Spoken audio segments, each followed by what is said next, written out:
ఈ నిమిత్తమై వాక్యాన్ని మనం చదవడానికి యోహాను సువార్త 19:30 మన మధ్య రూత్ గారు అమరూత్ గారు సిద్ధంగా ఉండవలసిందిగా కోరుతున్నాను. ఈ తర్వాత నేను తెలియజేస్తాను. శ్రమ ప్రమాదములను గొప్ప శబ్దమే సమాప్తమైన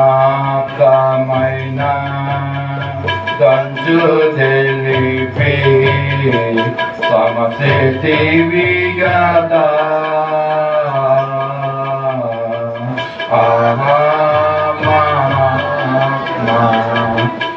ఆశరణ్య అవిమోచక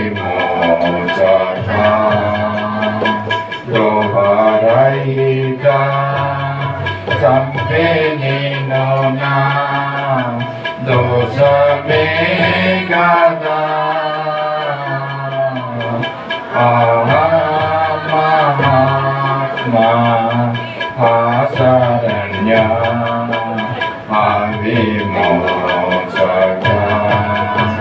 సమయంలో 6వ మాటను మనం చదువుకుందాం.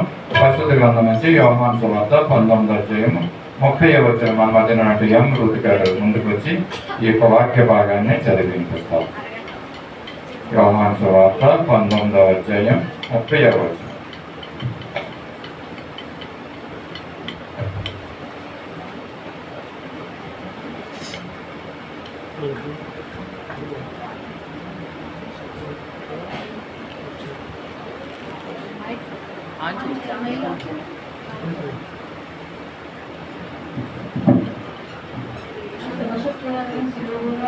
ఆరవ మాట చదువుకున్నామండి. యోహాను అధ్యాయము 19:30 అండి చదువుతాను. యేసు ఆ చెరక పుచ్చుకొని సమాప్తమైనదని చెప్పి తల వంచి ఆత్మను అప్పగించెను. ఈ చిన్న వాక్యం దేవుని దీవించిన కాక. సమయంలో ఈ యొక్క మాట నిమిత్తం మన మధ్య ఇందిరాదేవి గారు ముందుకు వచ్చి ప్రార్థన చేస్తారు. ఎవరో మాట మన విజయ్ కుమార్ గారు మనకు తెలియజేస్తారు కనుక ఎవరో మాట నిమిత్తం ప్రార్థన చేసుకున్నాం.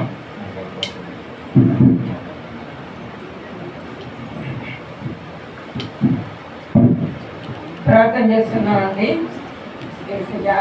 వందనాలు తండ్రి. నాయన ఈ దినము మమ్మల్ని ఇక్కడికి తీసుకొచ్చి ప్రభా ఇదిగో తండ్రి నీ మాటలు ప్రభా మీ శిలువు మీద పలికిన ఈ మాటల్ని ప్రభా బిడ్డలందరూ తండ్రి వివరించి చెప్పారు ప్రభా.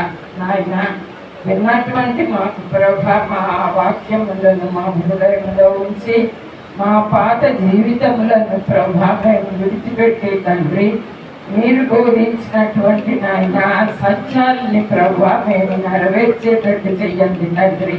యేసయ్య నాయన మా గురించే కదా ప్రభా నాయన ఆ శిలువ మీద అన్ని బాధలు పడ్డావు తండ్రి. యేసయ్య నాయన దొడ్డబడ్డావు ప్రభా నాయన మూర్ఖత్వముగా ప్రభా మిమ్మల్ని చేసినటువంటి ఆ దుర్మార్గులు ప్రభా నాయన పశ్చాత్తాపంతో ప్రభా నాయన మిమ్మల్ని స్తుతించే వాక్యమును అనుగ్రహించండి. దేవాది దేవ ఈ దినము మాకిచ్చినటువంటి ఈ యొక్క బంగారు సమయమును బట్టి మీకు వందనాలు ప్రభా. ఈ ఆలయంలోనే కాదు ప్రభా ఈ భూమి మీద వేల కొలది లక్షల కొలది కోట్ల కొలది ప్రభా మీ బిడ్డలు నాయన ఈ రోజు ప్రభా నడిపినటువంటి ఈ యొక్క దైవ సేవకులు సంఘములో జరుపుతున్న కార్యక్రమములన్నిటిని బట్టి మీకు వందనాలు తండ్రి. వాళ్ళు ఏ భాషల్లో ప్రభా నాయన మీ యొక్క వాక్యమును నడిపించి ఉన్నారు ప్రభా వారందరిని బట్టి వందనాలు ప్రభా. బిడ్డలు మాట్లాడిన విధానమును బట్టి మీరు విని ఆ బిడ్డలు తాయిన తండ్రి ఇచ్చిన జ్ఞానమును బట్టి మీకు వందనాలు తండ్రి. అలాగే తండ్రి ఇప్పుడు మాట్లాడబోయే బిడ్డకి నాయన మీ పరిశుద్ధాత్మ శక్తితో నింపబడి ప్రభా వాక్యమును బలపరచమని వేడుకుంటున్నాను తండ్రి. సమయంలో 6వ మాట మన మధ్య విజయ్ కుమార్ గారి ముందుకు వచ్చి ఈ మాటలు మనకి వివరిస్తారు.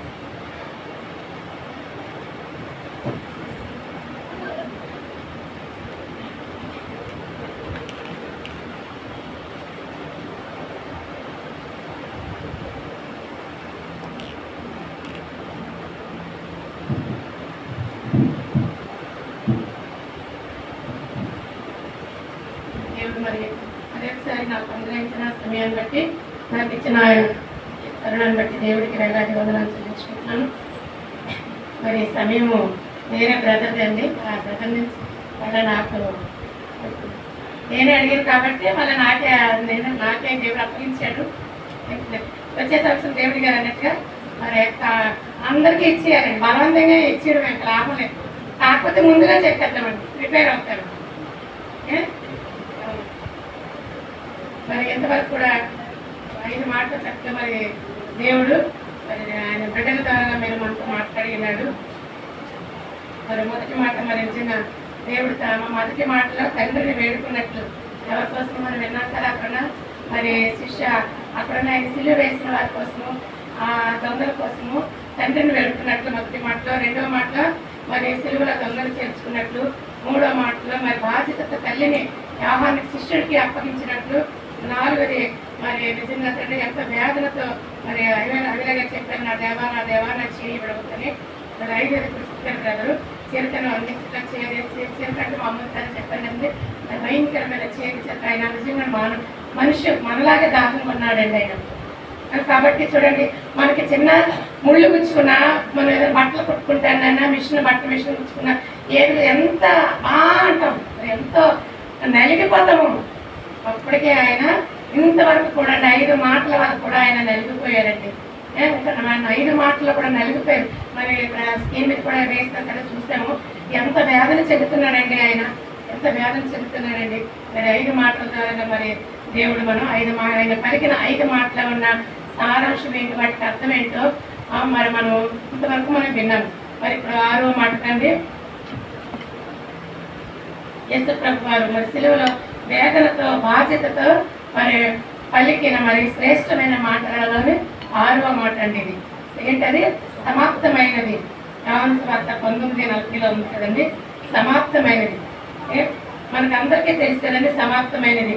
మరి ఈ వాక్యాలకు ముందు మరి మనము యేసు ప్రభు వారి తండ్రి అయిన దేవుని యొక్క పరిచర్యను ప్రారంభించడం గురించి మరి సమాప్తమైనది. ఆ పరిచర్య ఎంతో ముగించుకున్నారండి. దాన్ని బట్టే ఆయన ఏమన్నారు? సమాప్తమైనది. అంటే స్టార్టింగ్ లోనే యేసు ప్రభు గుర్తించారండి. ఆయన ఎంత పని అయితే సిలువకు ముందు ఎంత పని అయితే అప్పగించాడో అంత పని కూడా నమ్మకముగా, బాధ్యతతో, వేదనతో, మరి ఎంతో భారముతో, అవన్నీ ఆ బాధ్యత, భారము, వేదన, బాధ ఎవరి కోసం అండి? నా కోసం, మన కోసమే, సర్వ మానవాళ్ళ కోసమే. ఆయన కలుగు చేసిన మానవాళ్ళందరి కోసమే అంత వేదన బాధ మరి ఆయన చెందారండి. మరి అప్పట్లో మరి యేసు ప్రభు సిలువ మీద తుగొత్త కొండ మీదండి. మరి నిజంగా తండ్రి చూడండి, మరి యేసు తండ్రి అయిన దేవుని యొక్క పరిచర్యను ప్రారంభించడం చూచుట మరి అది మంచిది అని మరి యేసు ప్రభు వారు మరి ఆలోచించారండి. అందుకే లూకా సువార్త 3:23లో కూడా మనం అక్కడ చూసినట్లయితే యేసు ప్రభు వారు బోధింప మొదలు పెట్టినప్పుడు ఆయన దాదాపు మరి 30 ఏళ్ళు ఈడు గలవాడని మనకు రాయబడి ఉందండి. అంటే యేసుకి 30 సంవత్సరాల వయసు నుండే దేవుని పరిచర్య, 30 సంవత్సరాల వయసు నుండే దేవుని యొక్క పరిచర్యను ప్రారంభించినట్లుగా మనకి తెలుస్తుంది. అయితే ఇక్కడ మనం ఒకటి విషయం మరి గమనించాలండి. యేసు ప్రభు వారు యోహాను చేత బాప్తిస్మము పొందారని మనకు తెలుసు. బాప్తిస్మము పొందిన తర్వాత నుండి కూడా ఆయన సేవను మొదలుపెట్టి ఉండలేదండి అనుకుంటున్నాను. మొదలుపెట్టి వెంటనే ఆయన సేవను బాప్తిస్మం తీసుకున్న వెంటనే ఆయన మొదలు పెట్టలేదని మరి ఇక్కడ రాయబడిందండి.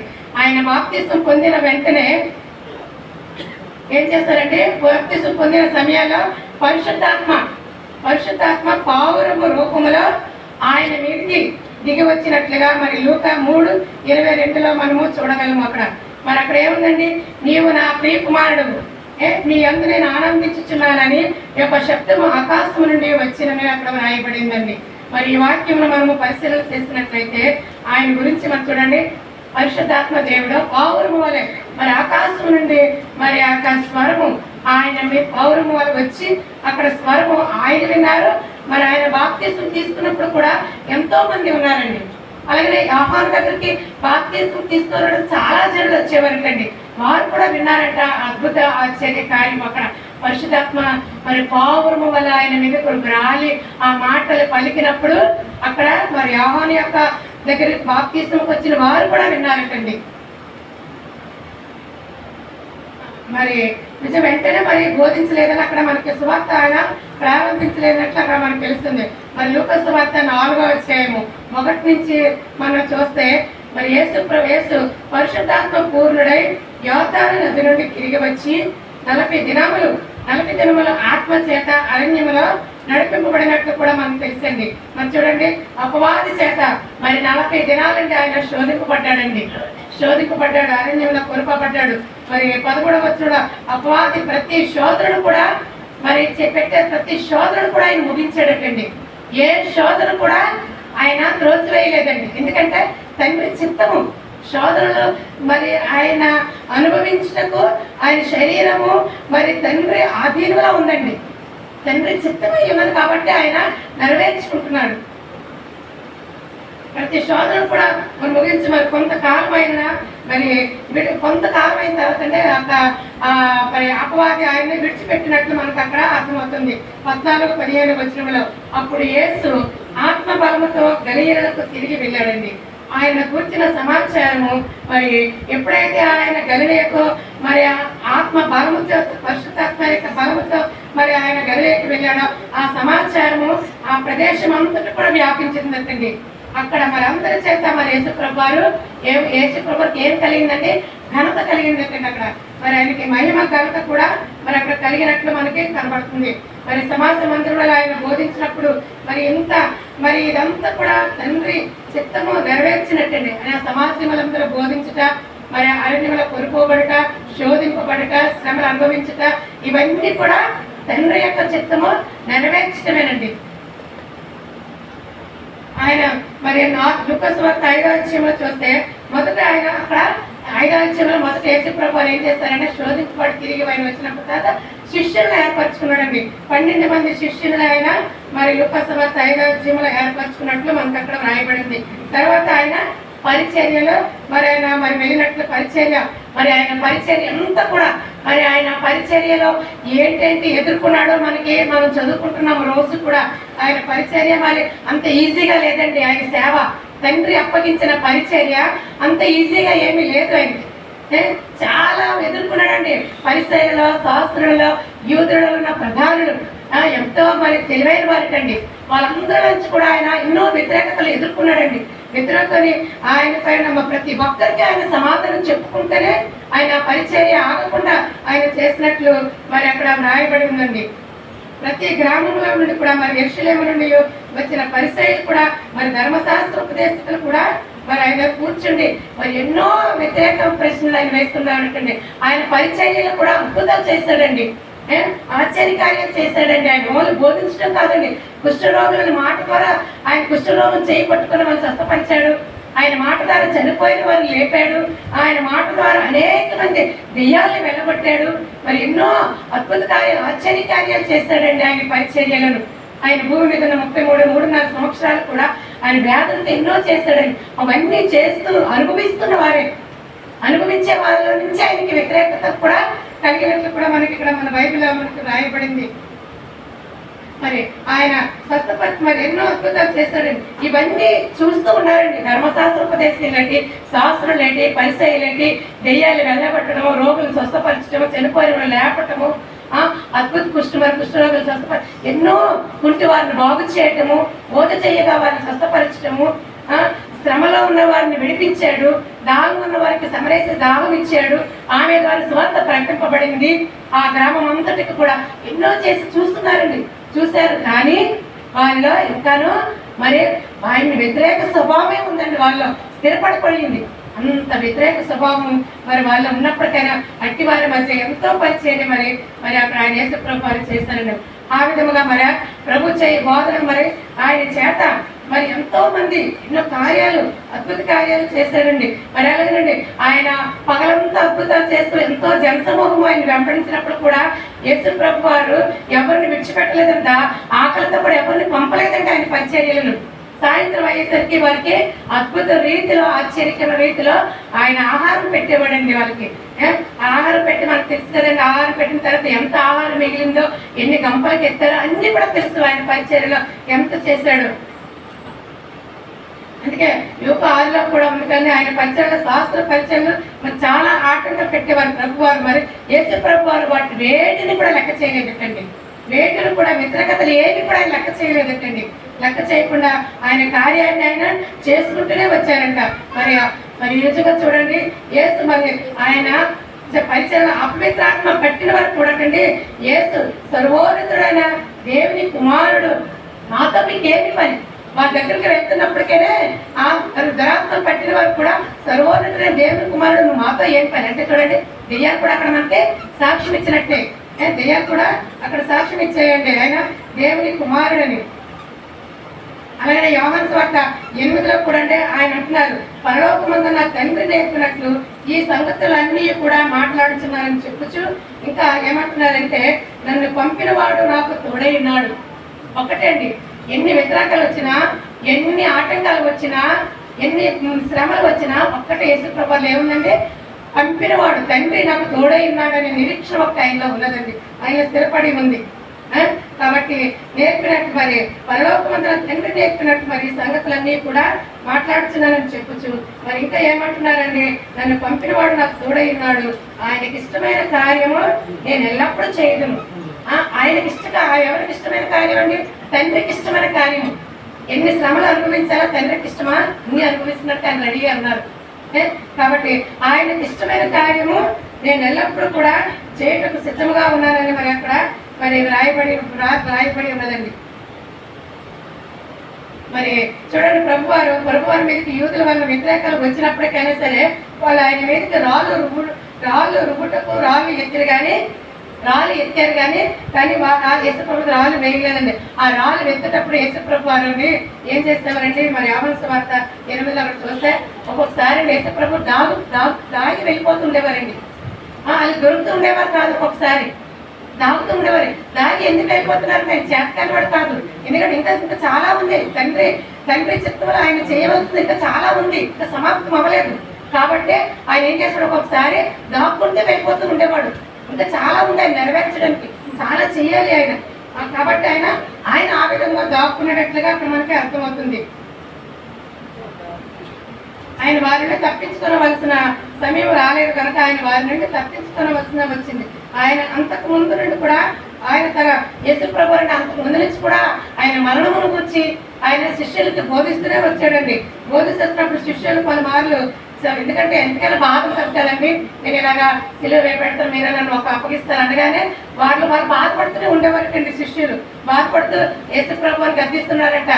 అదే నీకు దూరం అవును గాక, ఇవన్నీ చేస్తున్నారట. అంటే తండ్రి చిత్తం వీళ్ళు నెరవేరుస్తున్నాడు అని వాళ్ళకి శిష్యులకు తెలియదండి ఇంకా.